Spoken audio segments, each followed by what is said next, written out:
Part 1. 1.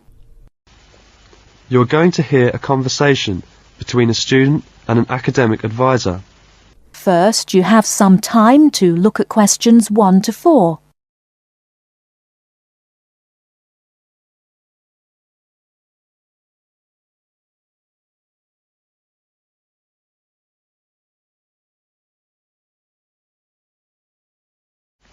Hello there, you must be Jane. Please come in. My name is Mrs. Dunstan. Hello, Mrs. Dunstan. Pleased to meet you. All right now, let's see. Now, you're interested in attending university in Canada, is that right? Yes, and I have a lot of questions to ask you. Okay, but before I begin to answer your questions, I need to ask you a few questions first. Now, your major is... Engineering. Mechanical engineering. Right, and where did you graduate? I graduated from the Beijing Institute of Machinery in July 1998. I completed my bachelor's degree. Okay, now, I'm assuming you'll want to continue studying in that field, am I right? Actually, I'd prefer to do an MBA if possible. But if I have no other choice, then I'll continue in mechanical engineering. Okay, now, are you familiar with the requirements for an MBA degree? Yes. Before you hear the rest of the conversation, you have some time to look at questions 5 to 10.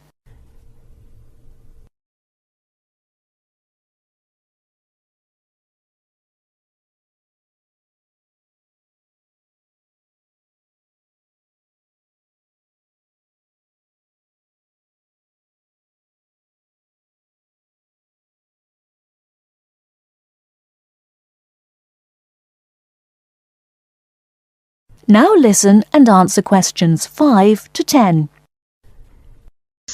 I think I need to do well on the GMAT, and I'll definitely need the TOEFL or IELTS, right?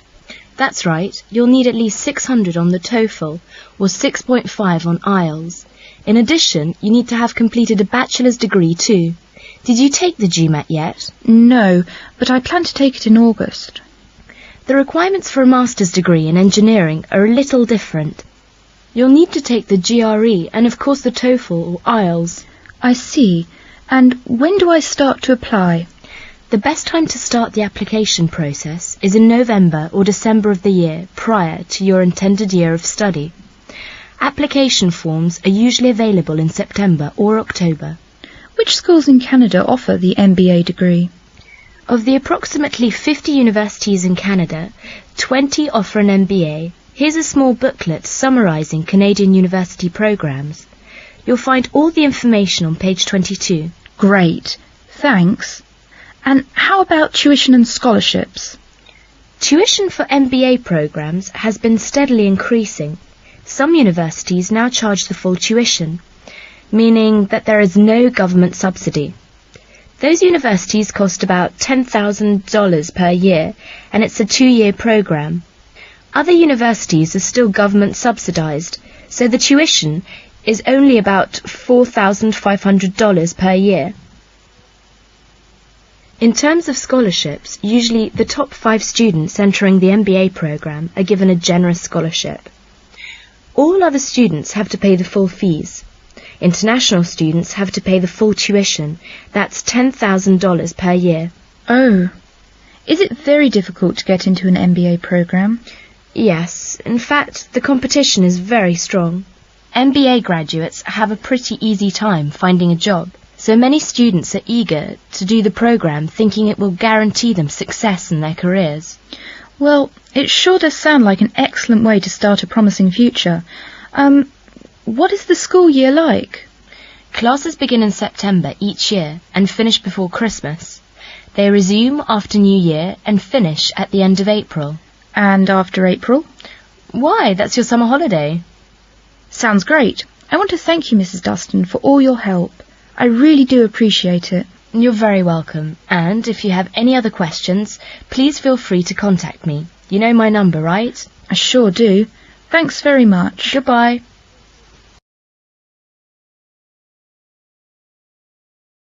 That is the end of part 1. You now have half a minute to check your answers.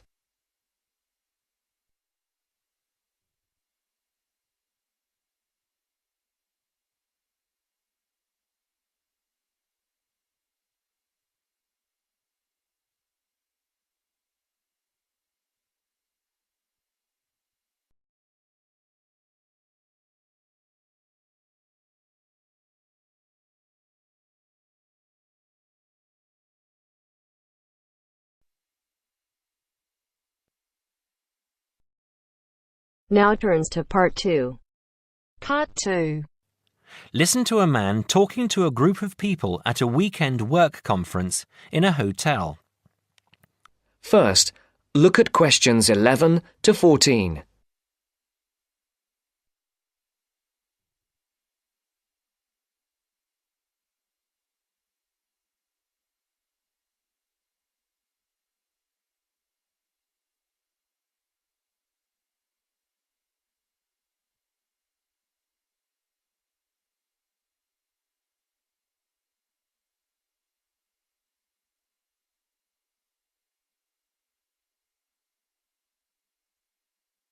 Listen carefully.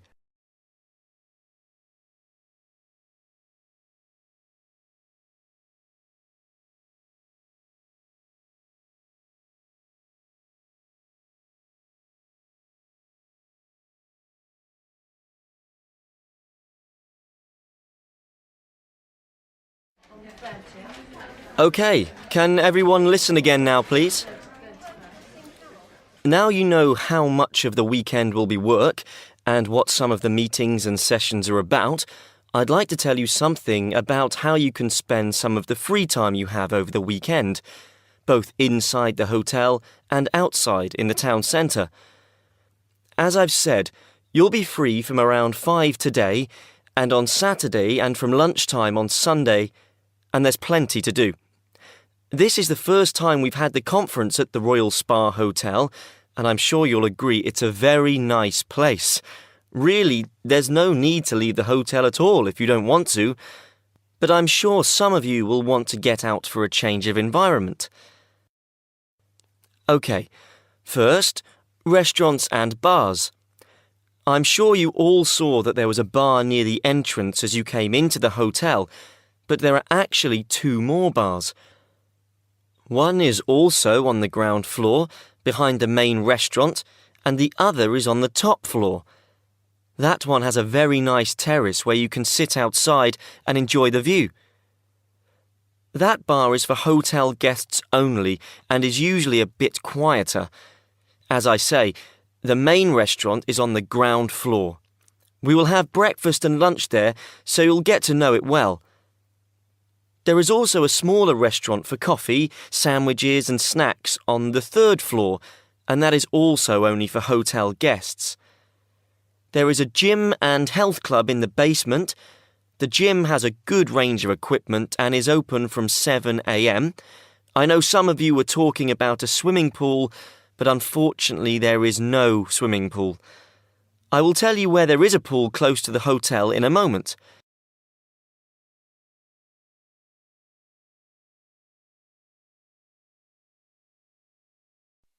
Before the broadcast continues, look at questions 15 to 20.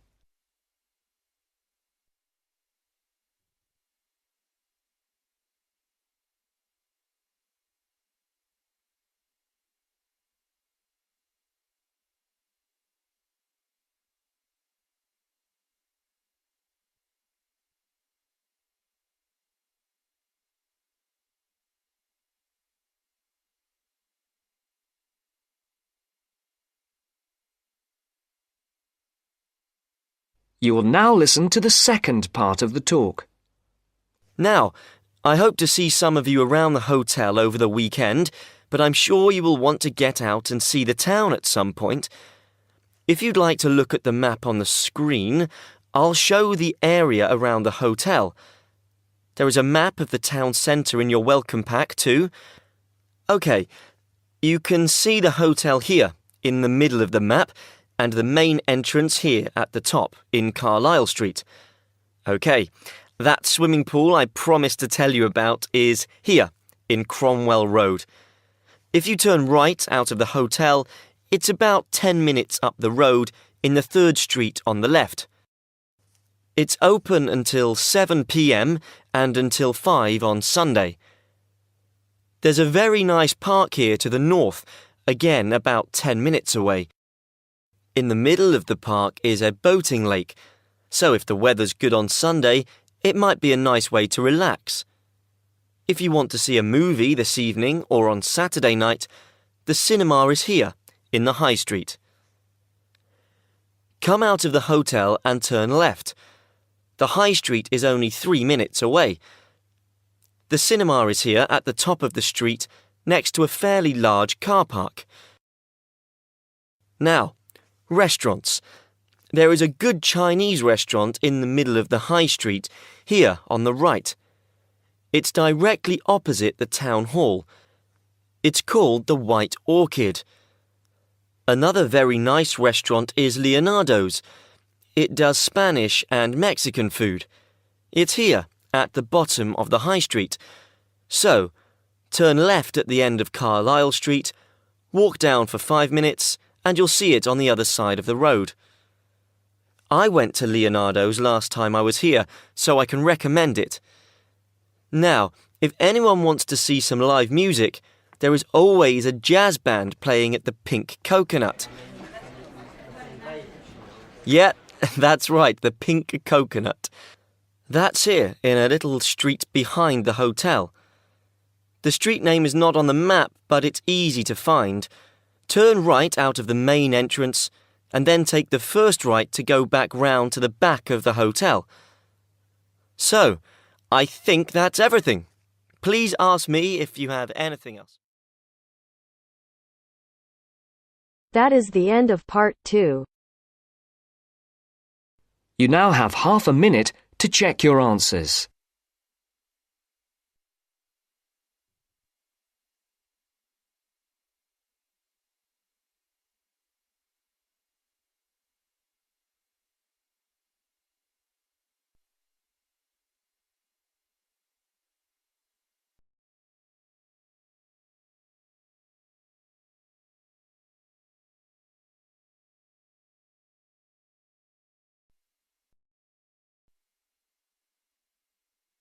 Now turns to part 3. Part 3. You'll hear an interview on job application. First, you have some time to look at questions 21 to 25.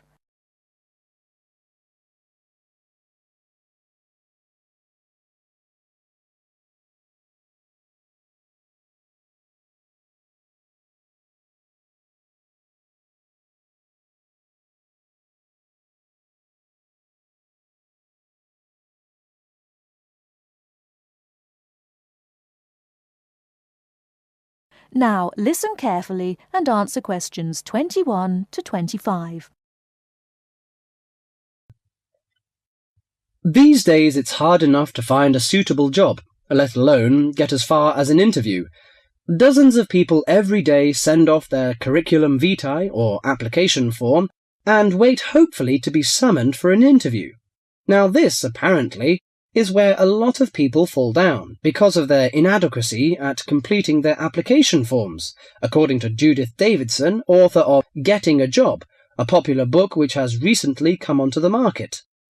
Our reporter Christopher Shields decided to look into this apparent inability of the British to sell themselves, and he spoke to Judith Davidson about it.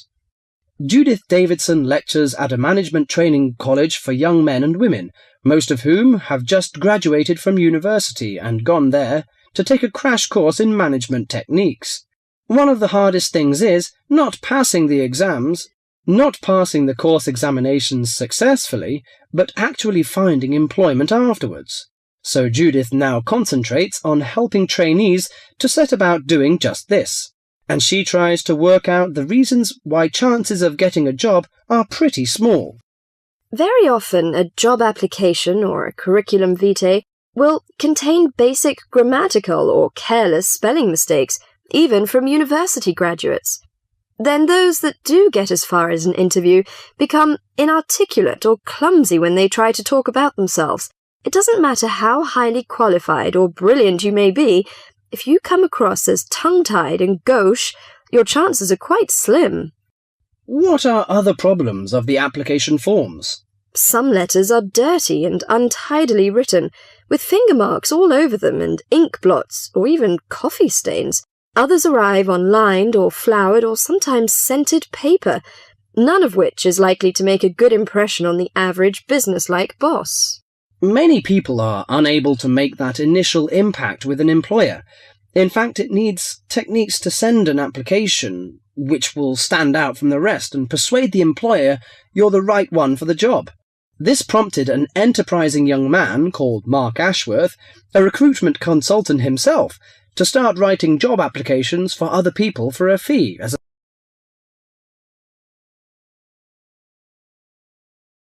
Before you hear the rest of the talk, you have some time to look at questions 26 to 30.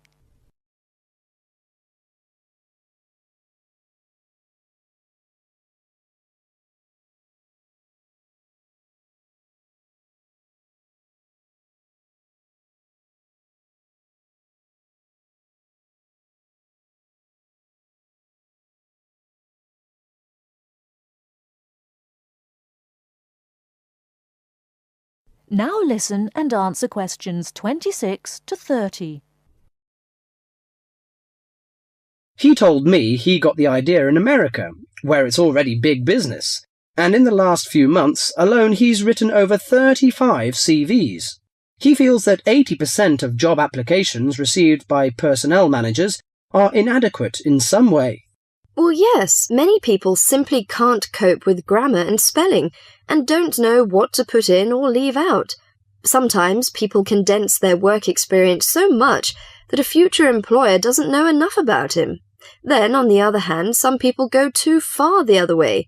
To give you an example, one CV I once received in my recruiting role was getting on for 30 pages long.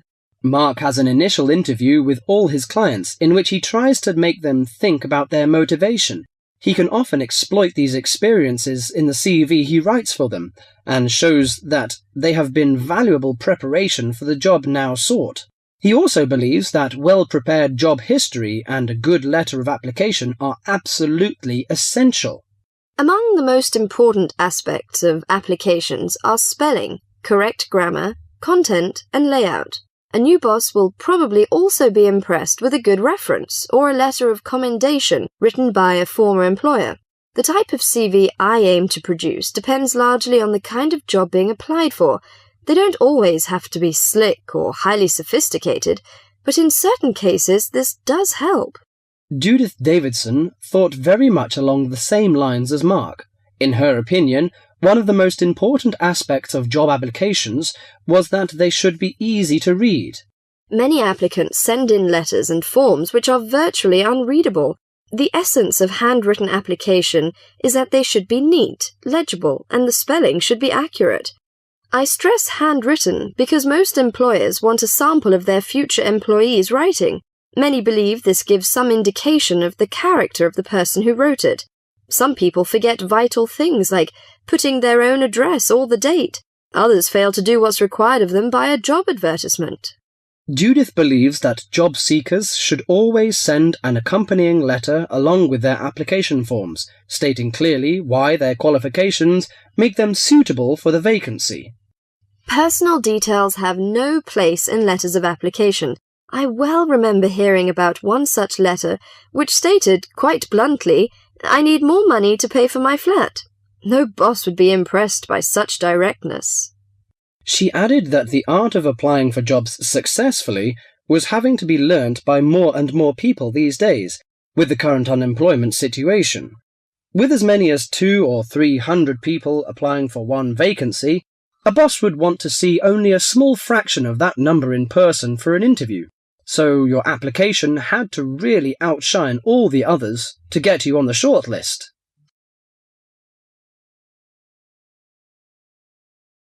That is the end of part 3. You now have half a minute to check your answers.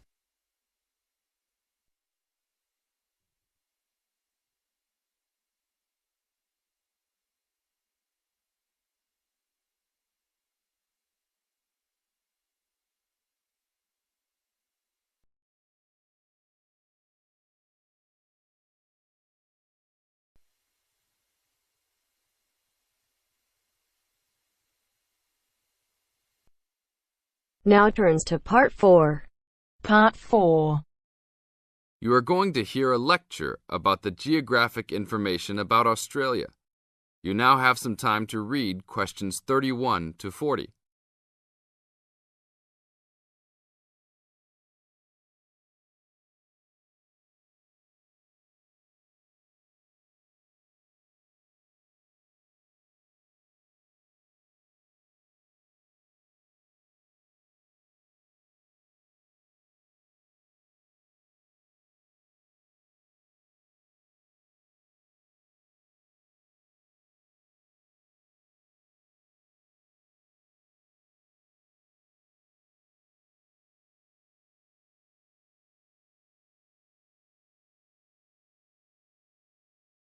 Now listen to the lecture and answer questions 31 to 40 by choosing the best answers from the choices.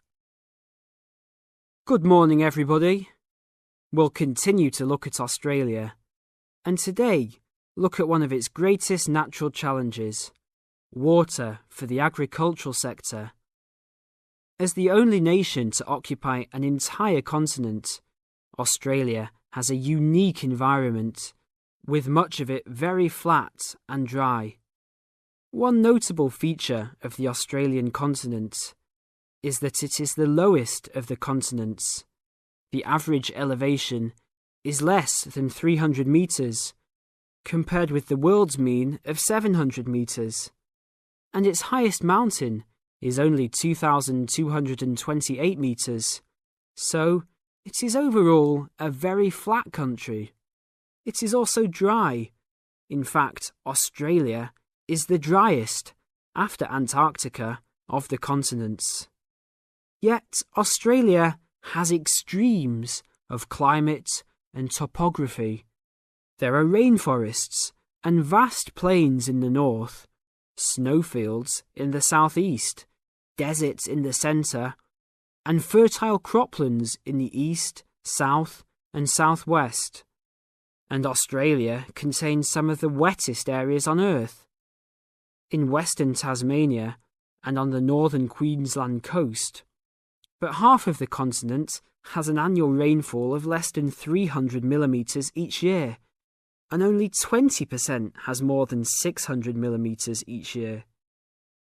A major problem is that the limited water resources do not match up with where water is consumed. The major water resources are in northern Australia and Tasmania, whereas most of the agriculture and people are in southeastern mainland Australia. The agricultural sector is the largest consumer of both self-extracted and main-supplied water, using over 70% of total net water consumption. Electricity and gas supply, and water, sewerage and drainage services use notable amounts of self-extracted water. However, net consumption in the household sector is the lowest, just 8% of total net water used. Australia's water use increased by 25% over the decade between the mid-1980s and mid-1990s. Much of this increase was due to irrigated agriculture, which, as noted earlier, accounts for over 70% of national water demand. Since the mid-1990s, the growth and profitability of irrigated agriculture has outstripped the dryland agriculture sector. Irrigated commodities contributed almost a third of total farm exports in the mid-1990s. The results of a special government report in 2000 showed that if today's water use arrangements continue, the water needs of the rural industries will outstrip water availability by about 2020. Irrigated agriculture, Australia's major water-using sector, would be seriously affected by the shortfall. And although groundwater underlies large areas of Australia, it accounts for only 4% of water use. So, clearly, apart from water for households, which mainly comes from dams or rivers, it is the rural sector where efforts towards water conservation are particularly directed. In this sector, the largest consumers of water are the meat and wool industries. One of the major problems in considering sustainable agriculture is the large amounts of irrigated water used to produce these products. Some of the crops, such as wheat, maize, and soybeans, also use a lot of water. Furthermore, many crops are grown in dry areas, where up to half the available water evaporates from the soil surface or seeps down too low into the ground for the plant roots to reach it. Well, that's all we have time for this morning. you will be able to do further study on this topic in the library, and I have a handout here with references for those who want to come out to the front to collect it. Next week, we'll look at outback farming and... That is the end of part 4. You now have half a minute to check your answers.